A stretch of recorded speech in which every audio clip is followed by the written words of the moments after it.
Can you name one person with more personalities than Erika Kirk, than more caricatures in one singular person than Erika Kirk? We've seen a whole lot of Erika Kirk, but this time she slipped up big time. And this isn't the Erika Kirk story you think. Nobody is picking up on this. Erika Kirk made an admission, a massive slip up, and this one tiny detail changes everything. She revealed way more than she meant to this time. And listen, no surprise that Erika Kirk is making another gospel-y speech. I've always been heaven-focused, but way more heaven-focused now. We've seen a lot of Erika Kirk as of late, and a lot of different personalities. But this time, her latest speech begins with what sounds like an emotional tribute to her late husband. And of course, within minutes, it got real weird, real quick. I trust you. I trust you. And if you just say that, it's even a declaration to the heavens for them to know that you will do whatever it takes to continue to stand firm against the enemy, because what he wants is that weak moment. She thought, what better time than now, while I stand here at this ticketed megachurch event, to just, make a series of really weird admissions and contradictions that completely change everything, and also accidentally slip up and share how she plans to be shaping Turning Point USA behind the scenes. It is dark. And she goes ahead and abandons the same appeals for family privacy that she's been asking for herself. She wants privacy, but then she goes ahead and publicly shares one of Charlie Kirk's most intimate personal secrets. And again, she begins laying out a vision for the organization that sounds dramatically different from the one millions of people think they know.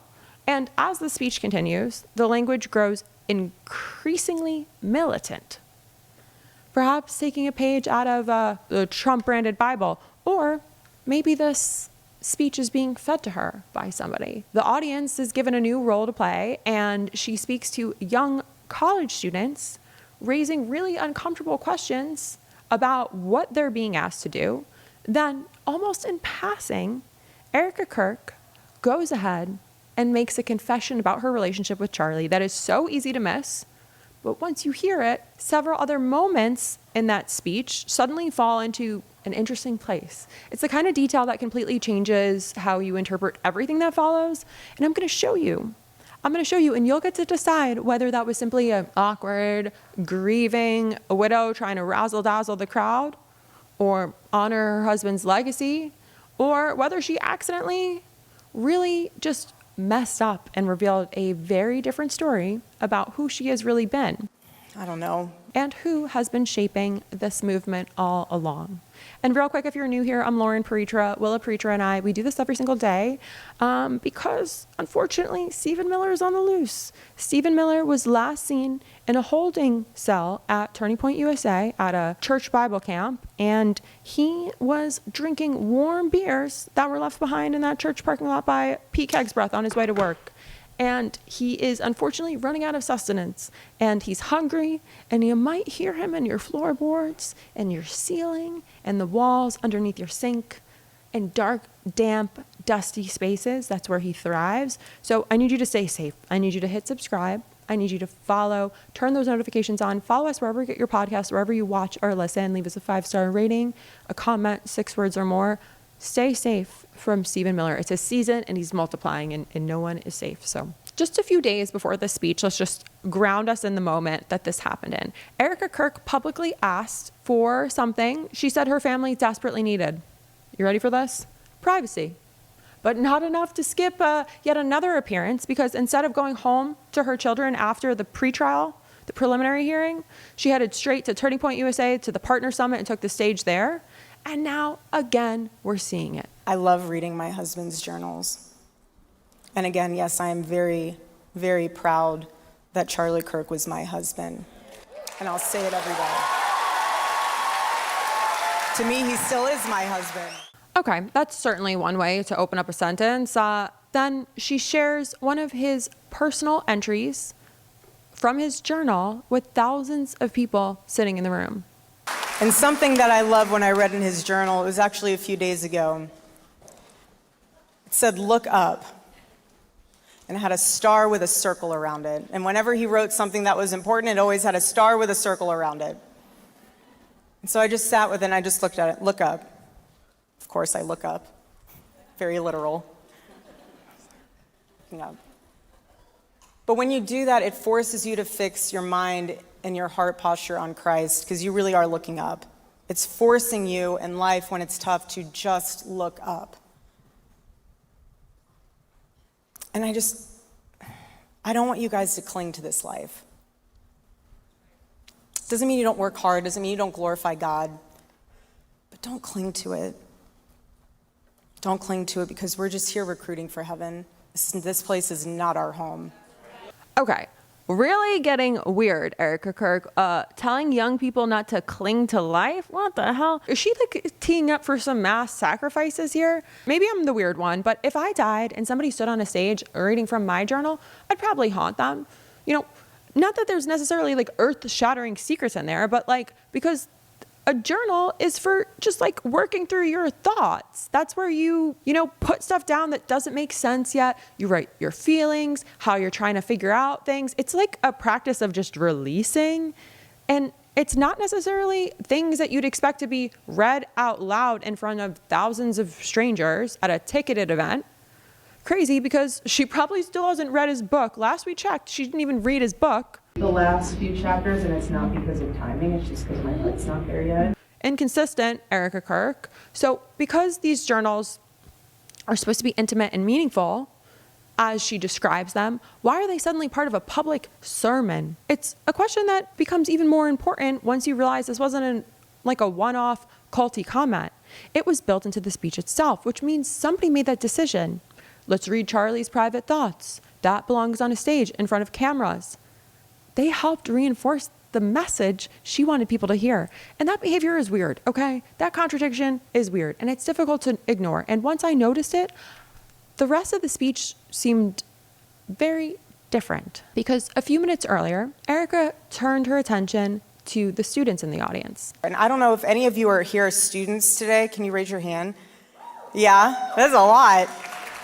Do you guys feel that pressure sometime that like when you're on, like either on campus or just doing daily life, like you feel that pressure, that spiritual warfare? That's good. That means you're using your life for a purpose. That means you're furthering the kingdom. That means you're truly in the thick of it, the spiritual battle. Don't be afraid of that.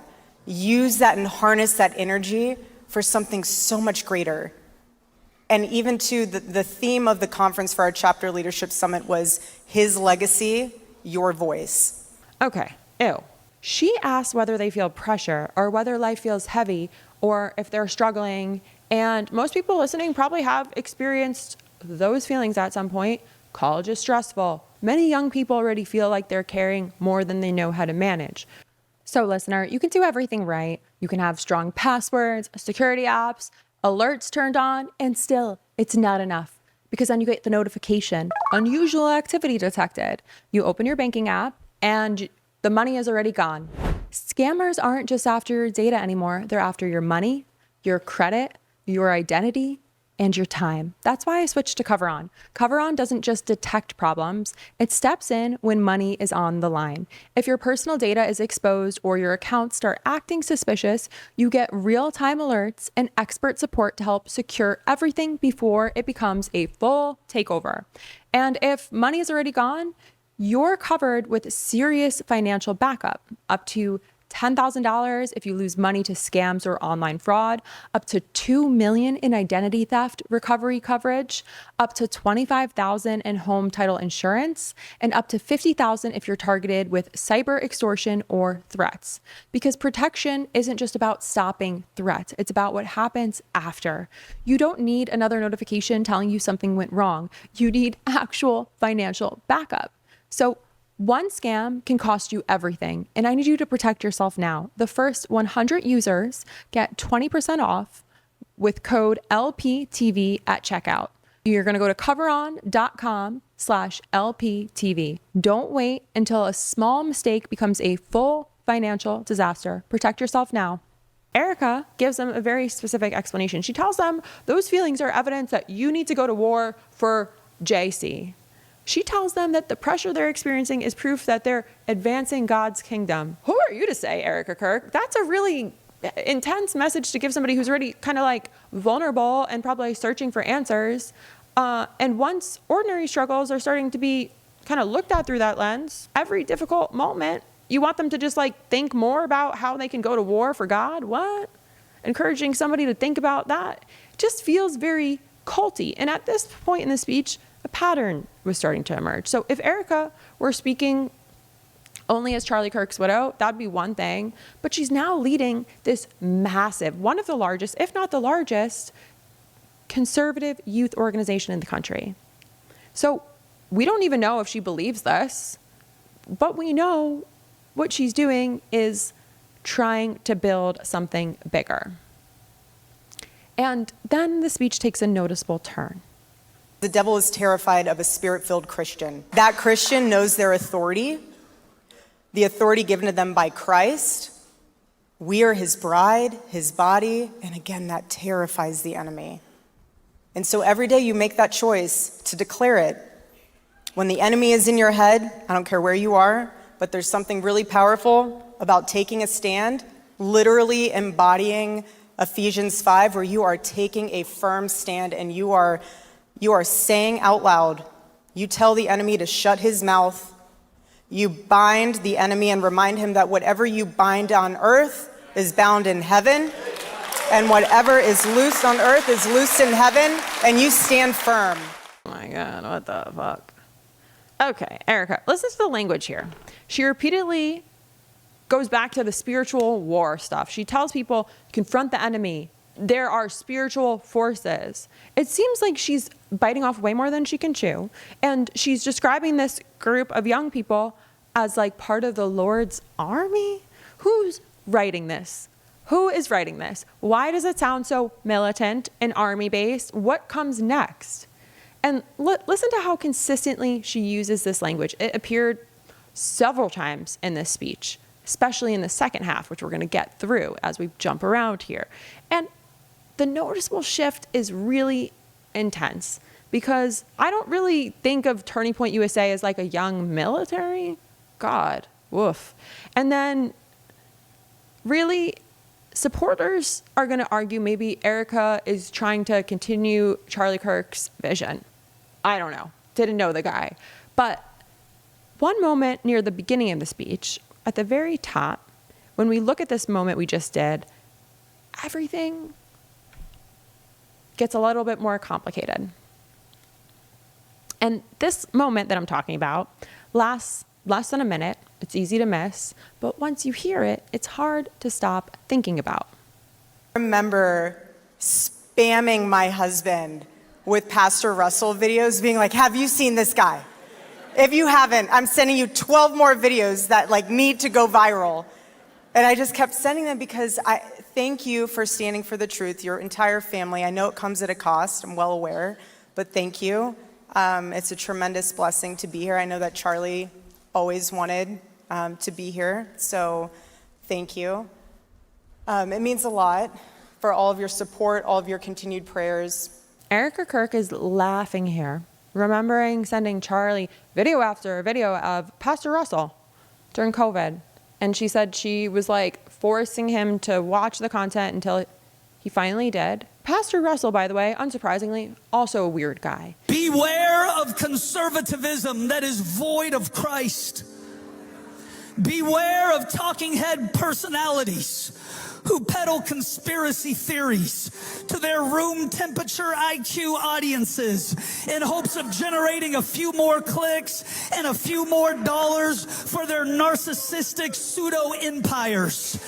He's not just controversial online like Charlie or a jerk. He has managed to alienate the people who literally live next door to him. So since he took over a former Lutheran church in Spokane, neighbors complained about blaring worship music, floodlights shining into their homes, and have complained that there was parking spilling across into the neighborhood.